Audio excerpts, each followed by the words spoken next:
going on, everybody? First of all, let me say, if the audio sounds a little different, a little echoey or whatever, I'm in the mobile studio today, aka my car.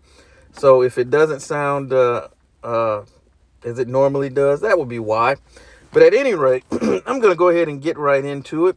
And as I do, shout out to the Dreamers Pro show, who I was actually the first one I saw report on this and where I got the audio that you'll hear later in this video and I'll be reacting to.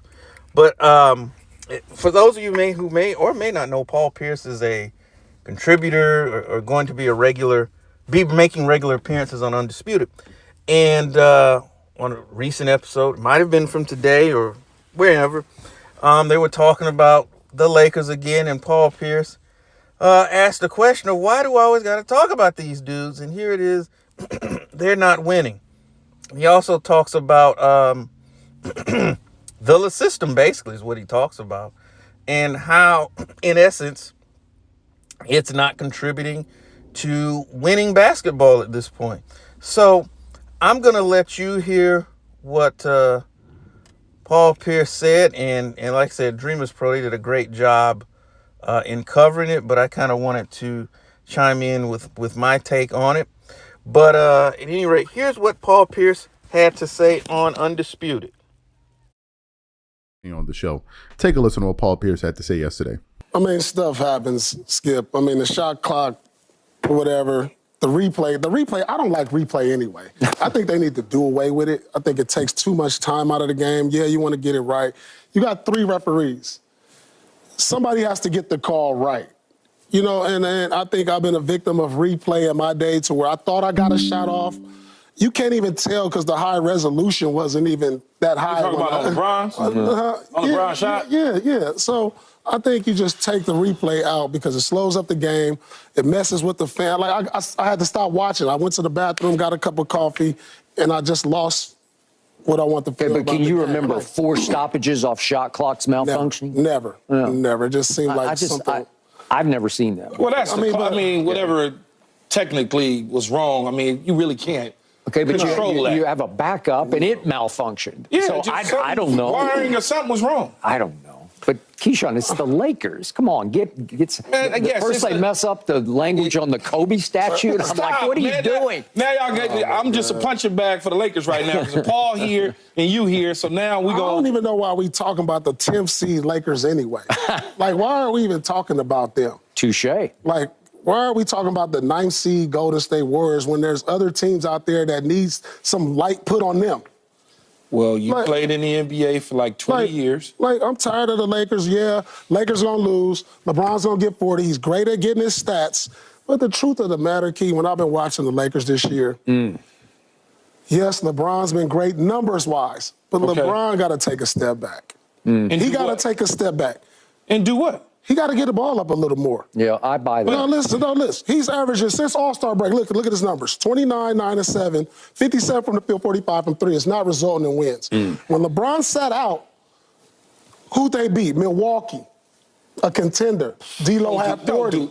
They went to Boston and got a win without LeBron. But don't do this, though, Paul. Well, it's the truth. It is the truth. I think he's older. He needs to take a step back. The less he does, the more it's going to be for the team. And that's not a bad thing. Are you saying take a step back in terms of he's too ball dominant? Yeah, but he's too ball dominant. He need to let the reins go. He need to let D-Lo go. He need to let AD go. Reeves. It showed when they played. Their 2 most impressive wins in the last 2 weeks have been Milwaukee and the Lakers. And LeBron didn't play in either one of them. Boston. I mean, in Boston. Yeah, right. LeBron didn't play in either one of those. That Boston was last year. At Boston. Last year, man. You don't go in Boston and just win.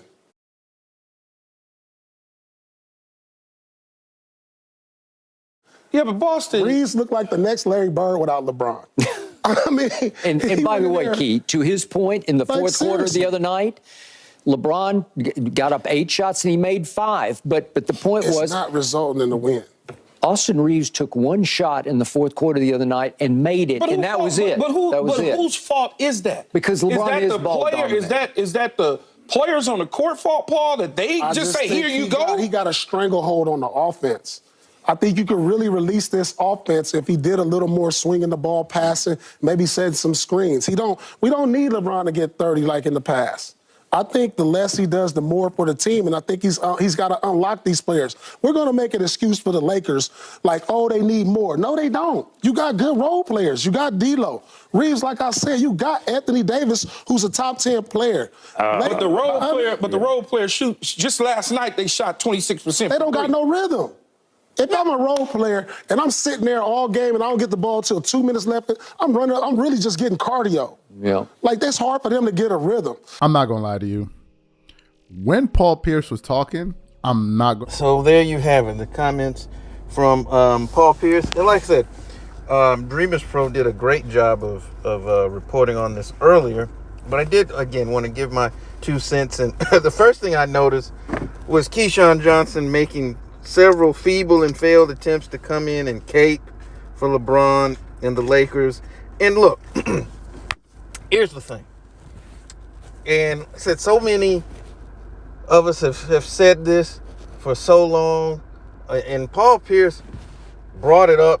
But I'm going to take it back even further. Because quite honestly, even though I know they try to blame him for every problem that has ever existed with Los Angeles basketball, but when they had Russell Westbrook and it was just like Westbrook and AD or just AD, I thought as a unit, that offensively speaking in particular, that they looked better. They were more cohesive. The ball movement was there. There was, as the late great Steve Cybersnapper Jones used to say, there was ball movement, or more ball movement and more player movement. And what Paul Pierce is overall talking about is what we have been complaining is the LeSystem.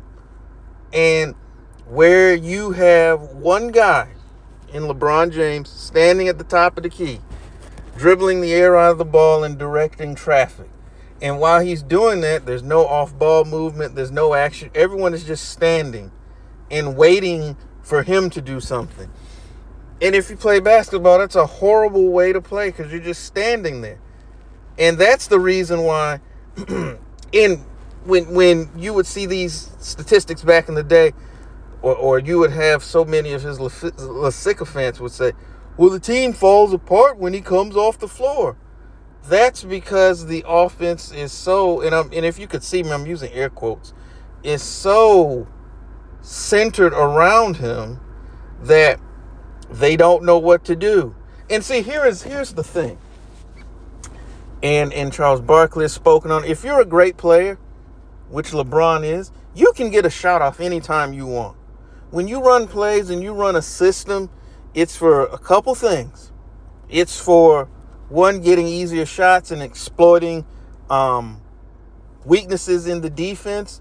But another effect of that is that it gets everyone else involved. Because whether those guys are moving off ball, they're setting screens, they're cutting, they're doing something that engages, not only it engages them in the game, but they know what to do. Okay, they're not just standing there. And by extension, it makes them, by engaging them more into the game, it makes them more of an offensive threat. They're not just standing there. Okay? And when you don't have that, then yes, it's very difficult to find a rhythm. It is the reason why that when you look at so many times the other stars or the other decent players that play with LeBron, they always look worse because typically the system requires you, and when I say you, I mean the other players, not to necessarily do what's best, what you do best to help the team, but what you do best in order to help LeBron look good. And those two things do not always go well together. We've seen it. We saw it with Chris Bosh particularly. And Dwayne Wade to a very large extent in Miami. We saw it with Kevin Love in help me out here, Cleveland. I don't know why I'm drawing a blank. And we definitely saw it with Russell Westbrook when he was in LA, and at times we see it with AD, with him overly drifting out to the perimeter, because in the LeSystem you don't need a big man. You need the floor spread and shooters just standing there waiting on them, the ball to be kicked to them. And that's what Paul Pierce is talking about in those other games, even this season where they haven't played. Not only do they play a more egalitarian brand of basketball, but it's actually a lot of fun to watch. There's a lot more passing. The ball doesn't stick, and it looks better. And they play a lot better. As Shaq would say, the others, everyone else seems to play better because they're allowed to a greater extent to do some of the things that they excel at instead of just standing around and looking. And that's what he's talking about. And he's absolutely right. So, yes, he's putting up these numbers, but if it were anyone else, we would call them empty calories because they're not contributing to winning, but because it's LeBron James, it's everyone else's fault. Look at these numbers, these nice, pretty numbers he's putting up with, but they don't contribute to winning. And we've seen this with other players. And since I watch a lot of Bulls basketball, and while I'm certainly not comparing the two in the sense in terms of stature of player, but the stance is the same in terms of, you look at when Zach LaVine was putting up all these big numbers and the team wasn't winning. What were people saying? Those numbers were not contributing to winning.